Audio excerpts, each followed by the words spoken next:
Hey, my name is Jay, and I'm a DM, and I'm back. I've been away for a couple of weeks, but now I'm back again to play D&D. So, let's dive right in what happened this time. So, Waterdeep is a city of guilds, and no one can escape their attention forever. Especially if a couple of new faces move into a noble mansion, then the guilds are definitely interested in it. So that's why this morning 8 different guilds were knocking on their door to sell their wares and get to know get into their business of the adventurers. So it was a busy morning, just to get rid of some unwanted guests. A little bit later, a nobleman, finely dressed but lacking a spine, named Gralhund, showed up.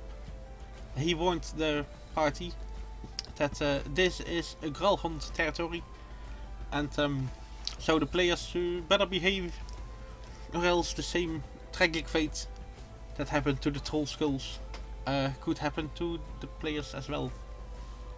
He would not. Orond didn't didn't share what actually happened to the troll skull family, but he did tell that the Zentrum and Duke Neverember knew as well. So maybe they could enlighten the party instead. Since our adventurers were already summoned by Renar Neverember, they decided to give him a visit for some answers. Renar requested their help. A large cache of money, 500,000 gold pieces, were missing, and the money should still be somewhere in Waterdeep, but no one really quite knows where. While discussing the situation, actually a massive explosion happened on the second floor, and that's where today's story ended. So I've been away for a couple of weeks, but somewhere in the middle I decided that maybe we could do some light role playing via WhatsApp. So I sent it a couple of texts. You see, a big part of the game is fixing up the building known as Trollskull Manor. But I decided I didn't think this would be quite interesting enough for in a session. So I thought maybe if I do a couple of sneaky texts, maybe we can decide what to do with the building. That way, just outside of sessions. I also this way I also introduced the players to the guilds, who are also a big part, not really a big part of the campaign per se, but they are a big part of the city of Waterdeep, and so I quite enjoy them.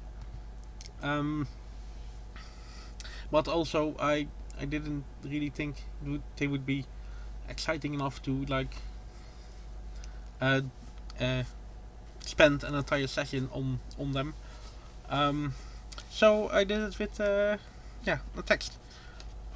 I didn't really get as much feedback this way as I wanted. So and to be honest, it was a little bit demoralizing. So yeah, that was a shame. So we started this session with the guilds on their doorstep, instead of so the WhatsApp text were kinda like an introduction, let's say. Also, before the session started, I was kind of dreading it, if I'm honest. I felt very unprepared, even though I was prepared, and during the session itself, everything was kind of fine. I've had that I don't know, dreadful feeling way too often, and that's annoying. So I have to work on that. I mean, the logical side of my brain knows everything will be fine because it has always been fine. But that annoying part that causes anxiety and stuff, that that refuses to listen. So I'm not sure what to do about it, but I will try to work on it. Especially because I know that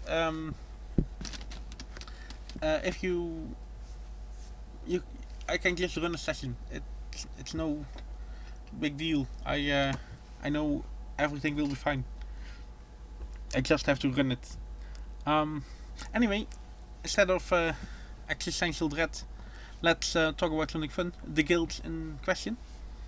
I had like 8 guilds in total. 3 about building. One guild is the sewer guild and pipes and stuff. One is like a construction guild, and one is a guild that works only on roofing, like tiles and such. And I had like 4 food-related guilds, like bakers, fruit, the snow beetles. I think are fun. And one of our players has his background that he's like from a butcher's family, so I had his mom shown up as a representative of the Butchers Guild, which I thought was fun. I mean, you can, whenever you get an opportunity to use NPCs out of a player's background, definitely do it. I mean, I got to like pink his cheeks all the time, so that was lovely.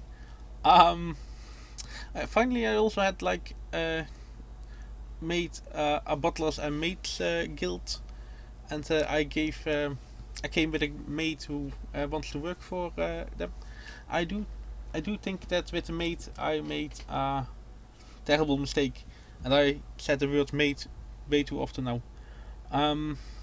You see, originally she asked like salary of like 5 silver pieces and a place to stay, and the players like, one player, but the others didn't really complain, only offered her a place to stay.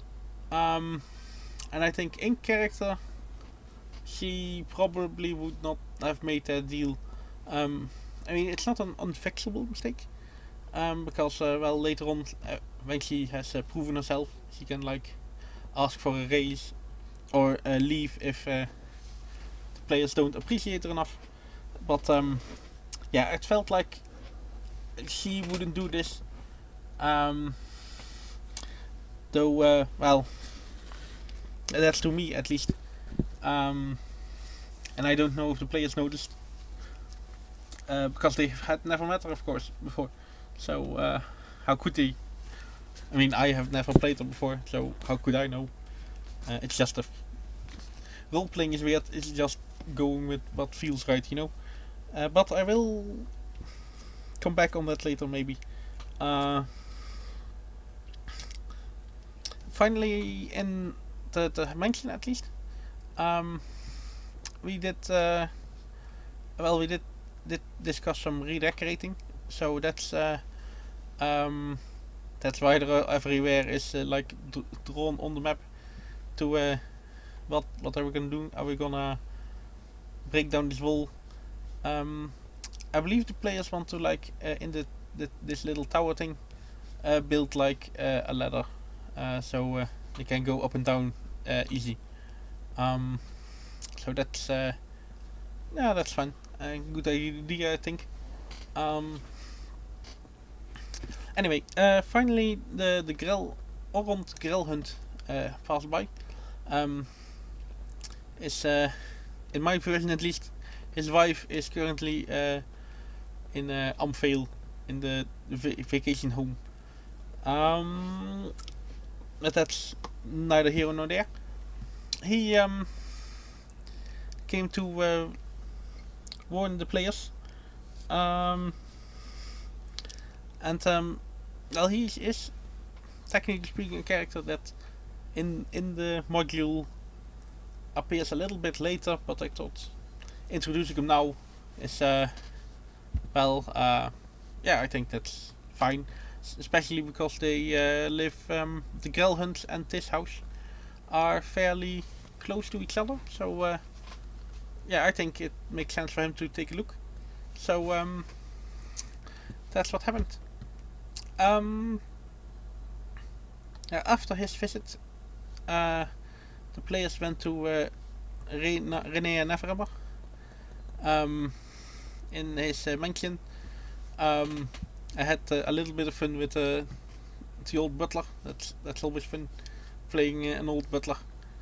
And Reynard told him about the gold, money, and also a little bit about the stone of galore. And he told him about the players about the gnome known as Talakar. So that's going to be important information for later in the campaign. And finally the cliffhanger, like one of my players asked Rena about what the Stone of Galore does specifically, and then I ended with Rena like saying van, oh yes, that's easy, and then bam, explosion, because I really wanted this session to end with this massive explosion, a firebomb. Players who have played, people who know about the Waterdeep Dragonheist probably know about this fiery explosion. And I will come back on it a little bit later. But yeah, I really wanted to end on this because, well, one, it's a cool cliffhanger, and two, it's well, it's the start of the next chapter in the book. There are a couple of weird things about chapter 2. Chapter 2 is like you can skip it or you can play an entire campaign in it, because it's like yeah, it's an it's a chapter 2 is like explore the city a bit. So how much time do you want to spend in Waterdeep? I think it's a fun city. There's a lot of stuff to do. I wouldn't even mind if after this campaign to just play another campaign just in the city, because it's a fun city. I think it's but that's for another that's for later, way later. Anyway, the third chapter starts with an explosion, and so now we're back on track, because a couple of sessions earlier my players, I think, started to well, get a little bit when is the story starting, at least that's my feeling. And so now it starts here. That's where the main plot starts. So yeah, anyway, so cliffhanger and conclusion time. Personally, I think it was a pretty decent session.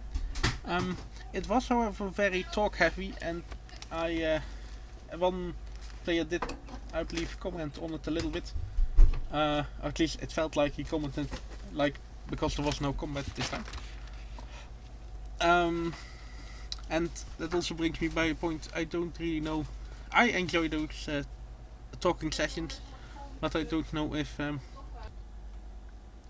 I don't know if all my players enjoy it as much as I do, talking sessions. And also maybe I love talking way too much, because something I have noticed a couple of times, and also once this session, that sometimes when I'm talking I talk a little bit over the others, and I don't do that on purpose, but it's a thing I need to watch out for. I need to constantly give my players also a chance to jump in, you know, because yeah, that's sometimes that doesn't go exactly frictionless. The the main lesson I take this time is that well, I just have to run a session, something. I just run something that's because I'm very often we talked about this before a session. I feel a little bit trepidation, dread, even for playing. Even though I know if I play something, it's pretty much always just everything turns out fine. So yeah, just run something. That's the point I'm trying to make. I mean, I don't even really need that much time to prepare anything anymore. I've gotten pretty good at it, I think, or decent anyway. To in just 2 hours or something, I feel confident enough now that I give me 2 hours and I can put something okay together at least. And yeah, if you just run that, everything will be fine. So that was pretty much everything I wanted to tell publicly. But I also wanted to give a little bit of a peek behind the curtains, if you will, or the DM screen. But players, and especially my players, maybe they don't wanna know that, because DMing is kind of like a magic trick. Once you know how it works, that's still fascinating, but it's a different kind of cool, you know. So and you can't unlearn how the trick works. So yeah, this is everyone who doesn't want to know. This is time to go.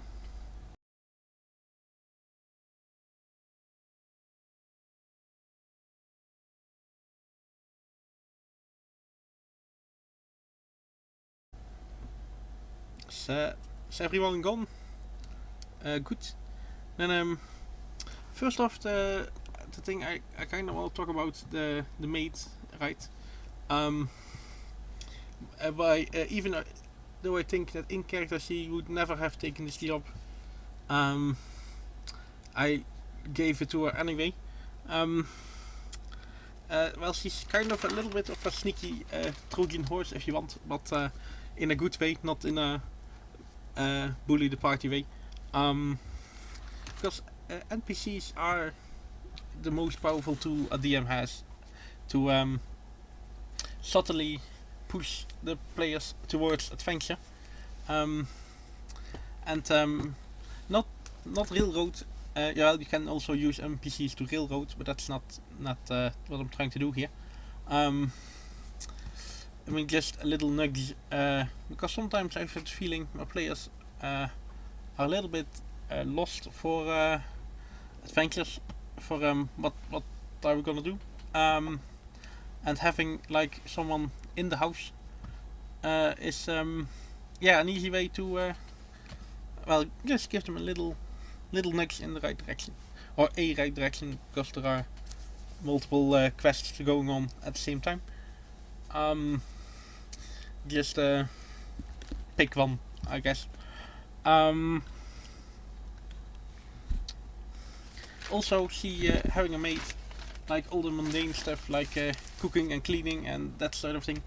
Well, then the party doesn't really have to bother with this anymore, and yeah, well, she can do it.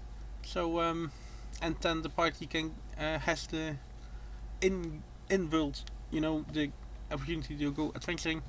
Plus, the players are kinda trying to turn this building into a business. But yeah, if they are gonna run a business all day, that leaves no time for adventures anymore. And I mean, that's a whole different kind of campaign. So she could also take that over for the day-to-day stuff, you know. On that part, some people who are familiar with the module may think, why give her a maid, make up a maid if you can also use a character named Liv? Well, we haven't met Liv yet. I do like him, and I wanna use him in the future. But also, I don't really think that he fits as well as what I'm trying to do here. So but yeah, that's don't tell who Liv is. My players don't know it yet, or at least in game they don't know yet. Out of game, who knows what they know? A lot, I presume. The final thing is the explosion I wanted to talk about, because if you are going by the book, the explosion is supposed to happen here in Troll Skull Alley. Near the house, here or here, doesn't really matter, somewhere. The fireball. But however, I felt like as written reason why the explosion is here is wouldn't really work well yet, I think. Because the explosion, I won't tell who does it or why, etc. That's spoiler free. But for if my players do watch. But yeah, the reason why the explosion is here is because the module at least assumes that at this point in the campaign, the party is an ally of Renee and Neverember. But I don't feel confident. I don't feel like they are close enough yet to warrant an explosion near the house. So I thought, why not go directly to the source? Have the explosion happen at Neverember Estate, because Renee is kinda sorta a target of it anyway. So or at least not directly, but whatever. I'm spoiling too much already. So yeah, the explosion is at his house, and if the party happens to be there, so like here, maybe the four will bond over this experience and become allies that way, solving two problems at the same time, you know, and that's another DM magic trick. That's just that's just a win-win in my book of magic tricks. So that's it. See you all next time, and cheers.